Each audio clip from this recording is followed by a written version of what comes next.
A escrava Isaura. Resumo do capítulo 23. Tomásia relembra os bons momentos que viveu com Campos. Ela pede a Campos que descanse e jura que irá vingar sua morte. Joaquina insiste para que Francisco deixe João se alimentar, mas o feitor nega. A negra consegue convencê-lo ao lembrar que Almeida não quer ver nenhum escravo morto. O capanga analisa João e diz que ele está desacordado, parecendo estar morto. Joaquina pede a Deus que não deixe João morrer. Francisco afirma que isso é para ela nunca mais ajudar negro a fugir. Joaquina dá água para João. O caixão de Campos é levado para o sepultamento. Em seu túmulo, Tomásia se despede do marido. O padre termina de celebrar o sepultamento. Gioconda afirma para a filha que a justiça dos homens é falha, mas que a de Deus não tarda. Gabriel diz que faria de tudo para tirar o sofrimento da irmã. Tomásia diz que não pode viver sem o conde. O padre aconselha que busque a Deus, viva em paz, a abençoa e se retira. Martinho diz que Campos era um bom homem. Miguel afirma que ele não merecia tamanha traição. Gabriel afirma a Martinho que, por causa da traição, esse assassinato sairá impune. O caçador responde que apenas disse ao sargento o que viu. Gabriel o xinga e cospe em seu sapato. Martinho se retira. Tomásia jura que o assassino pagará e que ela matará Leôncio com suas próprias mãos. Helena deixa claro a Sebastião que nunca se casará com Paulo após o médico atender ao seu pedido e mentir para o sargento sobre o duelo entre Leôncio e Campos. O coronel afirma que não poderia deixar seu genro ir para a cadeia. A jovem responde que Leôncio não presta, mas seu pai a proíbe de falar mal do cunhado. Helena afirma que sua irmã deve se libertar de Leôncio, pois ele é um monstro. Sebastião surta e diz que não a suporta mais por ser uma peste. Ela retruca que deve ter puxado dele. Ele exige respeito. Helena afirma que, quando estiver velha, não quer perder sua dignidade sendo cúmplice de um assassino, e volta a chamar Leôncio de doente. Ela deixa claro que, mesmo sendo proibida de falar mal, continuará falando, do mesmo jeito que continua amando Gabriel. Sebastião questiona se ela está tomando as dores do conde por causa de Gabriel. A jovem debocha do cunhado e deixa claro para o pai que um Gabriel vale mais que 100 Paulos e 1000 Leôncios. Gabriel avisa que a ordem de despejo chegou. Tomásia afirma que foi rápido demais. O jovem ressalta que, junto da carta, veio uma cópia do testamento de Campos. As duas começam a ler o testamento e veem que a fortuna foi destinada para um abrigo e o palacete para uma escola de artes dos escravos libertos. Tomásia fica decepcionada ao ver que não lhe deixou nada. Gabriel pergunta como irá casar com Helena sem dinheiro. Gioconda se irrita por voltar a ser pobre. Tomásia diz que eles têm de sair hoje mesmo do palacete e se pergunta como Campos pôde esquecê-la. Paulo diz que Almeida necessita de banho de mar para se curar e que há ruídos em seu pulmão. Almeida questiona sobre as visões que teve. O médico responde que são apenas lembranças ou pequenas alucinações. O comendador pergunta se está ficando louco. Paulo responde que não. Almeida diz que a imagem de Gertrudes era bem real. O doutor responde que nossa cabeça é capaz de brincar conosco. Ele fala que ela veio cobrar a liberdade de Isaura. O médico diz que é apenas estado emocional por não ter se recuperado totalmente do luto. O comendador pensa estar sendo castigado por não ter dado a carta de alforria para a escrava. Leôncio diz que é bobagem. O comendador afirma estar assustado. Paulo diz que ele está esgotado física e mentalmente e que o melhor seria uma viagem para espairecer. Almeida aceita a sugestão, já que cada canto da casa o faz lembrar-se de Gertrudes. Leôncio aconselha que viaje, pois ele mesmo pode cuidar da colheita. Ele pede licença e sobe as escadas. No corredor, cumprimenta Isaura e conta que seu pai viajará em breve. Isaura fica surpresa pelo comendador viajar doente e questiona para onde ele irá. O crápula responde que talvez para outra vida e diz que, quando seu pai morrer, será dono de tudo, até dela. A escrava pergunta se ele não tem coração. Ele diz que estava brincando, mas a escrava o repreende, dizendo que isso não é brincadeira que se faça.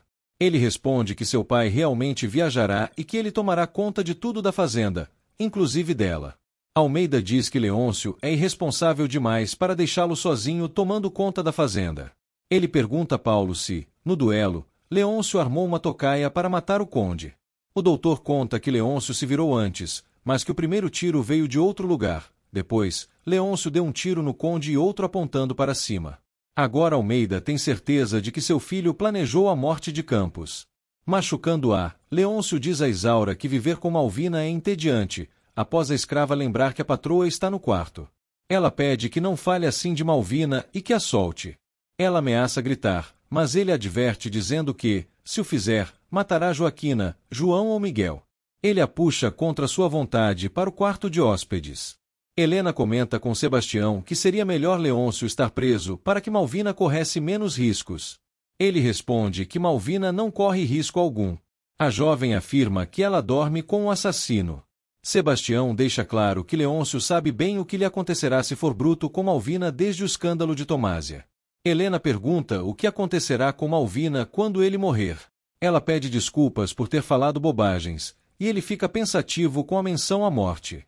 Ele revela que o casamento dela com Leôncio foi horrível. Helena diz que é por isso que não quer se casar com Paulo. Ele deixa claro que ela se casará com Paulo, e não com Gabriel. Almeida questiona Paulo o porquê de ter mentido para o juiz. Ele afirma que omitiu informações a pedido de Sebastião, pois o mesmo está cortejando Helena. Ele diz que o coronel não gostaria de ver o genro na cadeia. Almeida responde que seu desejo de casar com Helena deixou seu filho livre. O médico diz que não ficaria bem rejeitar um pedido do futuro sogro e deixar o concunhado preso. Francisco chega e anuncia que Martinho veio para falar com ele. Almeida responde que queria falar com ele sobre o duelo e que não precisam mais mentir, pois ele já sabe toda a verdade sobre o capanga. Ele começa a tossir. Rosa pergunta se pode ajudá-lo. Ele responde que já vai passar. Ela diz que irá trocar suas roupas de cama, já que ele não necessita de sua ajuda. No quarto, Isaura implora para que Leôncio a deixe sair.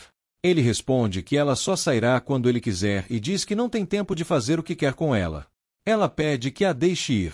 Ele exige um beijo. Isaura diz que não poderá beijá-lo, pois é donzela. Ele responde que ela é sua escrava e tem que obedecer. A escrava responde que ele não parece ser filho de Gertrudes. O crápula afirma que sua mãe já morreu e relembra que ela beijou André. Isaura afirma que foi um beijo roubado. Ele agarra e começa a beijá-la à força. Malvina encontra Rosa no corredor e questiona o que ela estava fazendo no quarto de Almeida. Ela responde que só foi trocar as roupas de cama. A patroa pergunta se seu marido está na sala. A escrava responde que não estava quando subiu. Malvina a chama para o quarto. Isaura diz que irá se queixar com Almeida e avisará seu pai. Leôncio afirma que de nada adiantará, pois a milícia existe para cuidar dos senhores, não dos escravos. A escrava diz que, se ele tentar matar seu pai, a milícia saberá que foi ele. Leôncio a solta e diz que fará o que quiser com ela por ser sua escrava. Isaura grita que é escrava do comendador, não dele. Ele afirma que seu pai logo morrerá. Ela pede que a deixe sair, mas ele afirma que a ensinará a respeitar seu senhor. Tomásia pergunta o que será deles, já que não tem dinheiro nem para pensão. Gioconda diz estar com vontade de roubar alguma prataria ou obra de arte da casa. Tomásia a aconselha a não fazer isso, pois está tudo no inventário do testamento. Gabriel avisa que o sargento e o merino estão chegando. Tomásia diz que já serão despejados.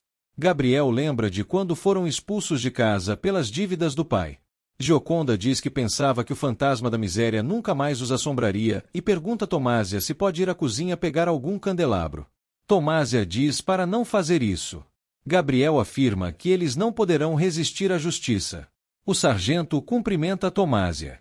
Ela debocha dele, dizendo que é um covarde para prender um assassino, mas muito valente para expulsar alguém de casa. Ele afirma que Paulo e Martinho declararam a favor de Leôncio e que não pôde fazer nada.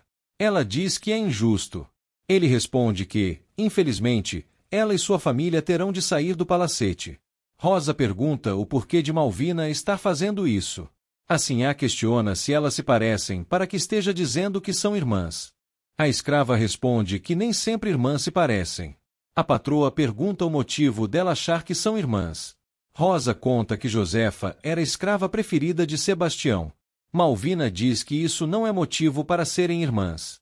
A escrava conta que todos os negros velhos e Belchior afirmam que ela é filha de Sebastião.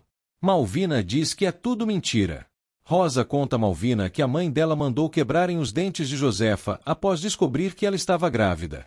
Diz também que ela só não morreu, quando era bebê, porque Almeida teve pena e mentiu para sua comadre.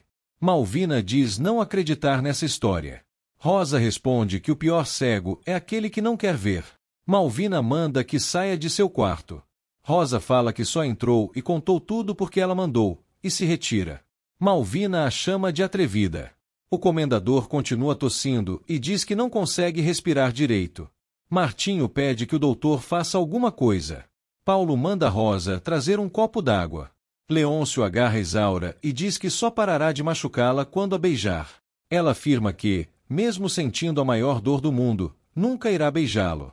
Paulo dá água para Almeida, e ele responde que não consegue beber e pergunta onde está seu filho. Paulo responde que ele havia subido. Francisco manda Rosa chamar Leôncio. A escrava sai resmungando. No corredor, Malvina questiona o que Rosa está fazendo ali e relembra que mandou ela sair de sua visão. Rosa conta que o comendador está passando mal e quer falar com Leôncio. Malvina fracassa ao procurá-lo no quarto de Almeida. Rosa fala que ele deve estar em outro quarto. Malvina grita mais alto. Leôncio solta Isaura e diz que não quer que sua esposa e seu pai saibam o que estava fazendo. Isaura o chama de covarde. Ele promete que ela ainda será dele. Malvina questiona o que ele estava fazendo no quarto de hóspedes. Ele responde que estava procurando o chicote. Rosa conta que o comendador quer falar com ele, pois está passando mal. O malvado chama a esposa para irem vê-lo. Rosa põe a mão na maçaneta do quarto de hóspedes. No quilombo, André comenta com Moleca que Bernardo é muito exibido e que está realmente apaixonado. Ela afirma que não gosta dele. André diz que Bernardo é muito inteligente e que ela deveria gostar dele. Ele também questiona qual o sonho dela. Ela responde que quer ser feliz ao lado do homem que amar e que não é necessário ser rico para isso. Ela revela que ama André. Ele diz que a dona do seu coração é Isaura e que ela é uma escrava branca que sabe cantar e tocar piano. Ele jura voltar à fazenda para libertá-la. Ela fica muito decepcionada e diz ser carinhosa o suficiente para conquistá-lo. Ele desconversa, dizendo que Bernardo está olhando torto para eles. Ela afirma que Bernardo não manda nela, mas, se André quiser, ele pode mandar. André afirma que não pode mentir para ela, pois Isaura já é dona do coração dele. Moleca afirma que odeia Isaura. Isaura se assusta quando Rosa entra no quarto. Ela insinua que a jovem estava se entregando a Leôncio. A mocinha afirma que não permitiu que Leôncio a tocasse. Rosa desconfia. Isaura manda que a deixe em paz, pois já se estressou demais com o malvado. Rosa relembra que ela é apenas uma escrava. Isaura responde que já está estressada demais para aturá-la. A invejosa ameaça, dizendo que pode ser perigoso lhe dar as costas. Isaura afirma que não tem medo dela. Gabriel chega e avisa que já levaram todas as malas. Tomásia diz que o sargento não sente nada. Gioconda pede que ela não o desacate e que voltem para a miséria com dignidade. Ela pede para ver pela última vez o quarto em que esteve com o conde. O sargento a aconselha que verifique se não está esquecendo nada. Gioconda a acompanha. Tomásia impede que sua mãe furte alguma coisa do quarto. Ela afirma que não poderão ficar com nenhuma joia, pois todas estão no testamento. Gioconda diz que Tomásia deve ficar com o anel de noivado, pois tem testemunhas de que o conde lhe deu. Tomásia diz que elas podem ser presas e pede que não insista. Gioconda responde para que não seja boba e leve o anel. Tomásia afirma querer sair dali como entrou, sem nada. E o que deseja levar é a memória do conde. Gioconda pega a Bíblia folheada a ouro e Tomásia percebe que caiu um papel. Ela vê que é um testamento novo, no qual o conde deixa toda a sua fortuna para ela. As duas ficam felizes por estarem ricas.